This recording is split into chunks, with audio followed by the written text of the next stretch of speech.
Salut tout le monde, c'est Ryotano. Salut à toutes et à tous, c'est L'ami Shinji. de la capsule corp, c'est dire La capsule corps, c'est Bro. Le Gogeta. Oh mon dieu, c'est petit sur foot. Give them grand say what's up America. Half of you should know me, right? Other half are replicas. Salut tout le monde, c'est Diaroga, content de vous retrouver aujourd'hui pour une nouvelle vidéo sur la chaîne. On est parti pour une petite review de Boruto, comme toutes les semaines. Aujourd'hui, on attaque l'épisode 2, alors qu'est-ce que j'en ai pensé? On va voir ça tout de suite. Bon, comme d'habitude, si vous n'avez pas vu l'épisode, je vous invite grandement à aller le voir, parce que dans cette review, je vais bien évidemment spoiler les événements qu'on y trouve. Donc bah voilà, si vous l'avez pas vu, allez le voir et revenez après. Ah oui, et j'ai aussi remarqué que dans beaucoup de mes reviews, voire toutes mes reviews en fait, je dis énormément de fois voilà, donc si ça vous amuse, vous pouvez compter le nombre de fois que je vais le dire. Je pense que je vais le dire beaucoup. Alors, j'ai bien aimé ce second épisode, hein. On est toujours dans la vie de Boruto et ça introduit toujours les personnages. Donc voilà, on sait qu'il avait pris une retenue de 2 semaines à l'académie des ninjas, et voilà, donc là la retenue est terminée.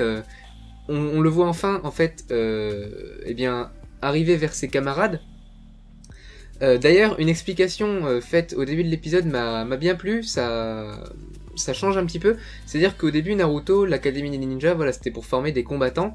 Maintenant, étant donné que la société a évolué et qu'il n'y a plus de guerre, c'est une société pacifique, et ben on apprend qu'en fait cette académie des ninjas a également évolué et ne forme plus uniquement des combattants, mais aussi tout un cursus général pour former, comme ce qu'on pourrait avoir nous chez nous, des gens culturellement, pour les cultiver, culturellement parlant, j'allais dire. Donc voilà, donc on a affaire à un vrai lycée, enfin un collège-lycée, comme on pourrait en fait en trouver dans notre monde, et dans notre monde moderne, vu que maintenant ça ressemble beaucoup plus à ce qu'on peut voir par exemple à Tokyo, etc., avec les buildings et tout ce qui s'ensuit. Donc ça, j'ai trouvé ça intéressant qu'il y ait en fait une évolution tout simplement des mœurs et de l'académie, une modernisation en fait du système d'enseignement. Ensuite est venue ma première crainte tout de suite au début de l'épisode, c'est que on voit Boruto arriver dans sa classe, et ce qui m'a fait peur, c'est que on le voit en fait que quasiment tous les élèves de sa classe, mis à part ses potes, le renie un peu, hein. Voilà, il est mal vu, il est vu comme celui qui a fait des conneries, qui aurait dû être viré à vie, parce que ça aurait pu être plus dangereux que ça, etc. Soit il est vu comme, voilà, le fils à papa, ouais, on lui parle pas, de toute façon c'est qu'une merde, il a été pistonné, enfin... Voilà, et pourquoi je dis que c'était une de mes craintes? J'avais tout simplement peur qu'en fait Boruto ça soit simplement un cancre, comme son père à l'époque, mais sous un autre registre, juste parce que lui il veut pas suivre les traces de son père, même si c'est pourquoi pas, hein. Et qu'en plus il soit aussi mal vu par les gens pour une autre raison également, parce que Naruto, hein, on le sait très bien, lui il a été mal vu pendant toute son enfance, jusqu'à ce qu'il fasse ses preuves et qu'il combatte son destin, et qu'il aille contre son destin d'enfant rejeté, pour voilà, arriver jusqu'à la place d'Hokage.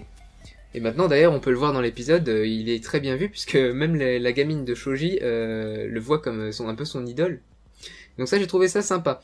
Alors voilà, donc j'avais ces craintes là, heureusement elles ont été quelque peu balayées, parce que ça n'a duré que le début de l'épisode, et très vite ses camarades de classe commence à l'apprécier, parce que tout simplement il fait des choses c'est-à-dire qu'il défend sa classe du cancre de la classe, qui a redoublé 2 fois, je me rappelle plus de son nom. À chaque fois, dans chaque review, il y a un personnage, je me rappelle plus de son nom, c'est incroyable. Enfin bref, de toute façon, vous avez une image de ce personnage-là, et le nom en dessous.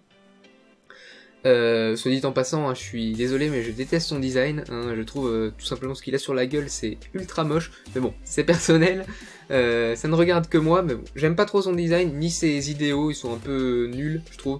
Bon, c'est juste le mec, ah là là, je veux être fort, je suis nul dans les matières intellectuelles, et je suis bon en combat, et j'en ai marre, parce que dans cette société, il faut être fort intellectuellement, alors qu'avant, on avait juste besoin d'être fort pour être un ninja.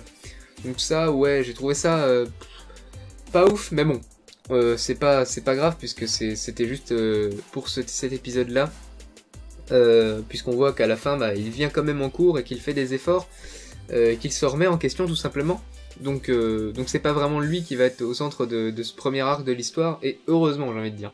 Donc voilà, quoi d'autre à part ça? Ouais, donc on voit Boruto qui, malgré le fait qu'il soit catégorisé dès le début comme le fils à papa, lui, vu qu'il aime pas ça, au lieu de péter un câble, comme l'aurait fait Naruto par exemple à son âge, lui non, il garde son sang-froid, il protège son ami et il montre à l'autre qu'il a enfin à son ennemi qu'il a tort, son adversaire plutôt que son ennemi. Donc on a aussi le personnage d'Inuo. Alors lui, bon, au départ je l'aimais pas trop parce que j'avais l'impression que ça allait être le rival cliché qui fait pas confiance à Boruto parce que c'est juste le fils à papa.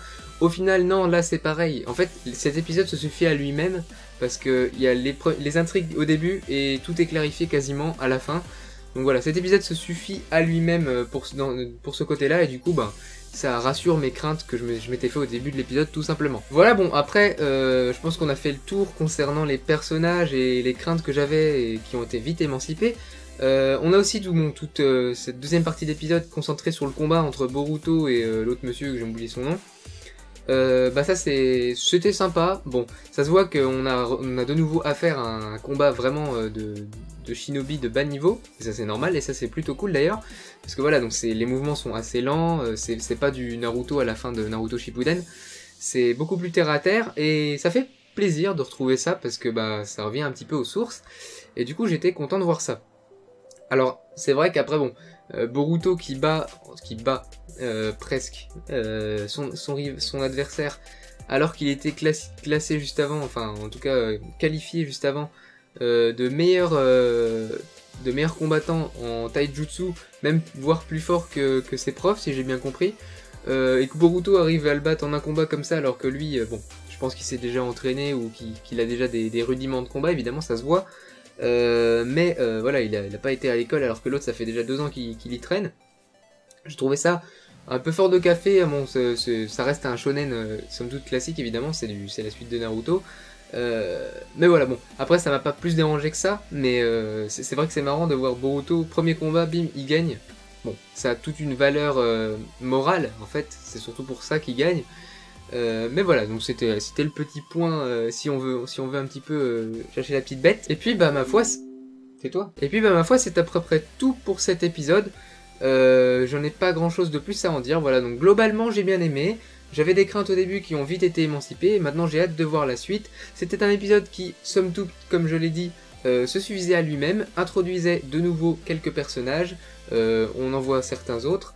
D'ailleurs on voit le fils Ashikamaru, dont j'en ai parlé dans le premier épisode, et j'ai l'impression qu'il a le même seiyuu que Sasuke, en tout cas il s'en rapproche grandement.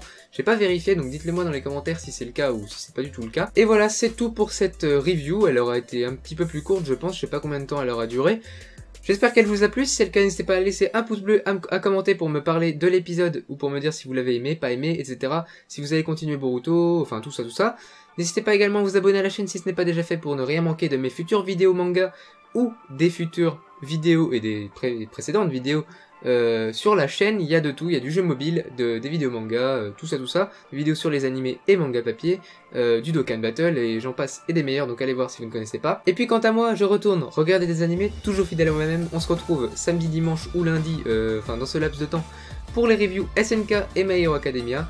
J'ai hâte d'y être, j'ai hâte de voir un petit peu la suite et qu'est-ce qui va se passer, notamment dans My Hero Academia.